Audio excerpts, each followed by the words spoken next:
നെവിനെ, നീ ഇങ്ങോട്ട് പോരെ. എനിക്ക് ഇഷ്ടപ്പെട്ടില്ലെങ്കിൽ എടുത്ത് പുറത്ത് കളയാൻ എനിക്ക് അധികാരമുണ്ട്. നിന്റെ ചെറിയ തമാശകളൊക്കെ ഞാൻ ക്ഷമിച്ച് വിട്ടിട്ടുണ്ട്. എന്നാൽ എല്ലാത്തിനും ഒരു പരിധിയുണ്ട്. നിന്നെക്കുറിച്ച് നിരവധി കംപ്ലൈൻറ്റുകളാണ് വരുന്നത്. എന്ത് തെണ്ടിത്തരം ചെയ്താലും അതെല്ലാം ലാലേട്ടൻ ക്ഷമിച്ച് ഇവിടെ നിർത്തും എന്ന് നെവിനൊരു വിചാരമുണ്ടായിരുന്നു. ഇന്നത്തോടെ അത് തീർന്നു. ലാലേട്ടൻ്റെ ഇന്നത്തെ എപ്പിസോഡിൽ ലാലേട്ടൻ വ്യക്തമായി ഒരു കാര്യം പറയുന്നുണ്ട്. ഇത് എൻ്റെ സ്പേസാണ്. തെറ്റ് കണ്ടാൽ എടുത്ത് പുറത്ത് കളയാനുള്ള പൂർണ്ണ അധികാരം എനിക്കുണ്ട്. നമ്മളിൽ പലരും പറഞ്ഞിരുന്നു, വീക്കെൻഡ് എപ്പിസോഡുകളിൽ ഷോ ഡയറക്ടർമാർ പറയുന്ന പോലെ മാത്രം അഭിനയിക്കുന്ന ഒരാളാണ് ലാലേട്ടനെന്നും സ്വന്തമായി ഒരു തീരുമാനം ഇല്ല എന്നുമെല്ലാം. അതിനുള്ള മറുപടി ഇന്നത്തെ എപ്പിസോഡിൽ നമുക്ക് കാണാൻ സാധിക്കും.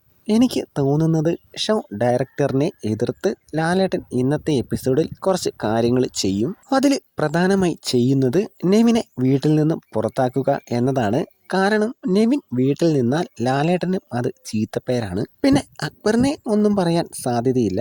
കാരണം ലൈവിൽ അനുമോളെ അക്ബർ എടി എടിന്ന് കുറേ തവണ വിളിക്കുന്നുണ്ട്. അതൊന്നും മെയിൻ എപ്പിസോഡിൽ പോലും കാണിച്ചിട്ടില്ല. ഷോ ഡയറക്ടറുടെ ഫ്രണ്ടാണ് അക്ബർ. എന്നെ 100 ദിവസം നിർത്തിയാലേ ഞാൻ ഷോയിലേക്ക് വരൂ എന്ന് അക്ബർ തന്നെ പറഞ്ഞിട്ടുണ്ടാകും. അതുകൊണ്ട് തന്നെയാണ് അക്ബർ നിൽക്കുന്നത്. ഫൈനൽ 5-ൽ ഒരാൾ അക്ബർ തന്നെയാണ്.